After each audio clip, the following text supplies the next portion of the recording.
This is before we added a twirl effect to it. So this is just basically particles shooting off at super high speed from a shape that was tracked by you. It helps to rotate the particles as they spin off of the yo-yo. Anything inside of the inside of that area is going to spin violently.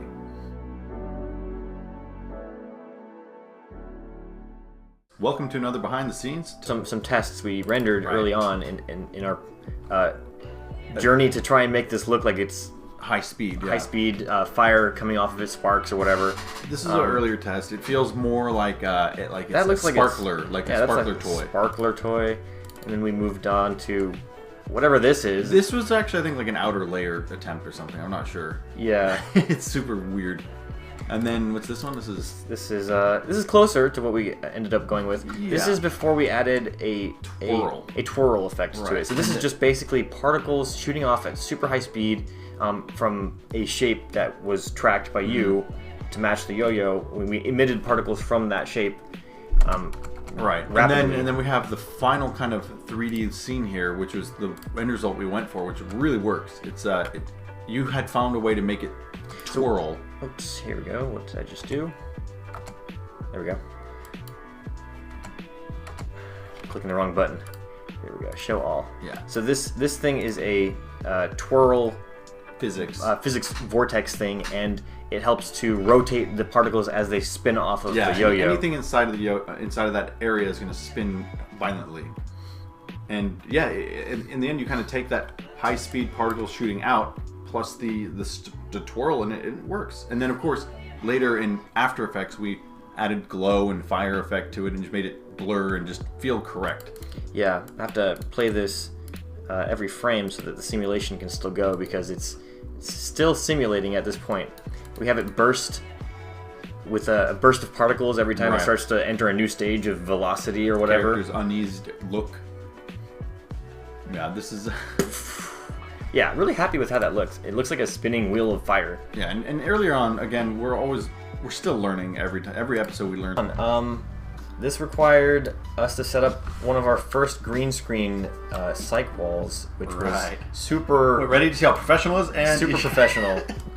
There it is. Outside, and it was so windy that it kept falling over. I have footage of that going well. Wait. Well, it didn't fall over in this footage because we had stopped recording at that time, but it was so windy that it took like an hour for us to film this. And not only that, we didn't even get it to cover the full image. We still had to cut out part of my arms. Yeah, like down here we had to roto all that, and it took probably a whole day of cutting out his hands. But end result is actually really well done. And that's something that I ended up quickly building in an afternoon. Yeah. So here's our Langolier. Yeah, it worked out pretty nice. It's funny, his stomach is like a void. Oh yeah, it's kind of creepy actually. But you can chomp his teeth. I'd say it's like Pac-Man's ugly cousin. Oh, definitely. Yeah. Like when he shows up, it's like, great. Old Langy's here to ruin the party. That was a fun little thing to make, and then you rendered it to make it look really cool in that world. Yerp. We have some interesting stuff in here. So that teleport sequence,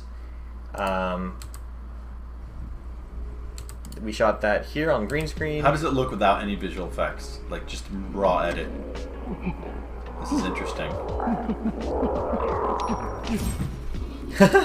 You went to the green screen dimension. Can you go further back to the other moments, right? The Jurassic and all that. Like, what does that look like? That's right here. Oh, that is right there. Okay. Hopefully it plays without lagging. Yeah.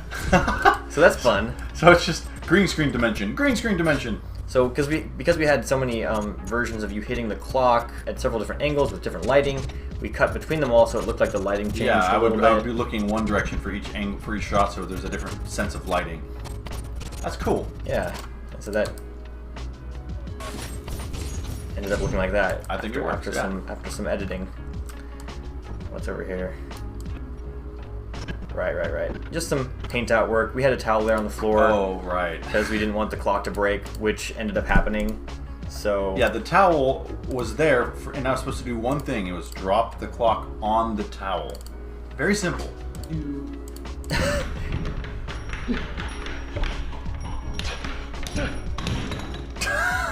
Yeah. Yeah, so that didn't go well. and we ended up having to quickly fix it. Yeah, well, you fixed it while I sat, apparently, from the evidence here. I only trust myself fixing these things. Yeah. But it happens, you know. Got to keep our props from being destroyed because we end up being so rough with them sometimes. Yeah. It's just the nature of the channel. Of course.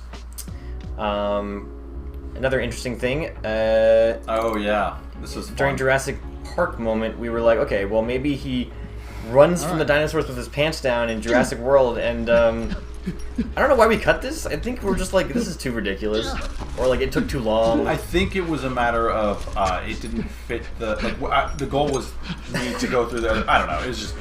I don't know. Something about it. We were just like, nah, we don't want to do that. Yeah, it's unappealing. My pale legs, thankfully, were saved. I mean, the idea, the concept's funny. Like, yeah.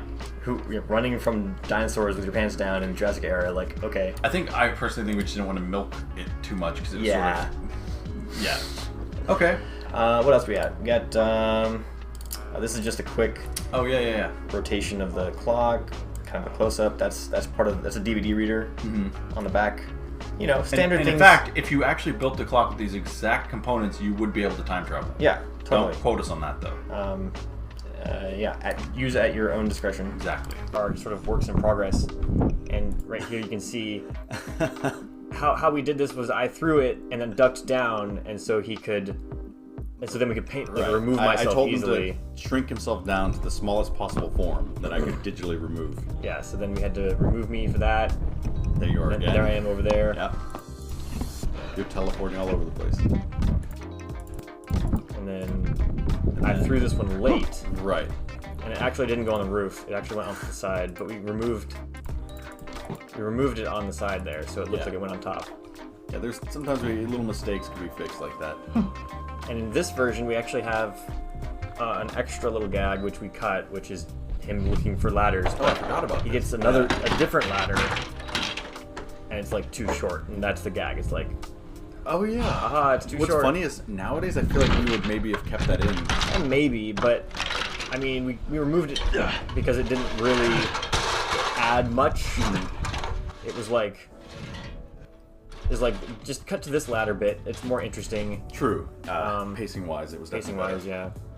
So we're really playing up the fear of heights and being on a rickety ladder. And yeah. This is not even the final episode, but whoops, wrong button. But once we get to that part, of course the frisbee's on the roof. Really, you have to be thinking hard about that. But in the early version, what that looked like was this. Right. Oh, sorry. So it's just me grabbing the ladder. It's and a lot moving less it away. scary. It's just some jerk construction guy moving the ladder. Hey, buddy. I'm up here. Unfortunately, character's mute, can't say anything. Yeah, and then of course, digitally replacing the entire background with, I think it was actually from Vegas. There was like a I think it was a Vegas skyline. Because a lot of people in the comments are like, "Oh, he's from Vegas." We're like, "What?" And then we found out later that it was a different skyline from where we live. But had to, cut him out for all of these frames and roto around the shoe and the arm. Hard for me. No, that was hard for me. It was my job. It was hard waiting for you to finish. And so this is how this was shot. It looks like this because we're keying the green board that's on the ground, but this is just a green board, some foam board that we had. Target. We didn't have like a big green screen. We were still like early in our days of. I'm just now VFX. noticing. Look at all of this bounce from the green. I don't even know how that's possible. Like that's a lot of green light bouncing. A lot of green spill. Yeah. But we put the drone footage on underneath, and it kind of looks like he's falling onto the ground, and then obviously the impact. So there's only one real frame of frisbee, I think. Yeah, but we would just add the frisbee in here and then yeah. match it up to when it hits the camera, and I can't frame by frame that much. I broke out a VLC. Look at there. Looks up. There I am. Yeah. Just so, wham, and it actually hit you in the camera. I think the camera actually like fell off your head.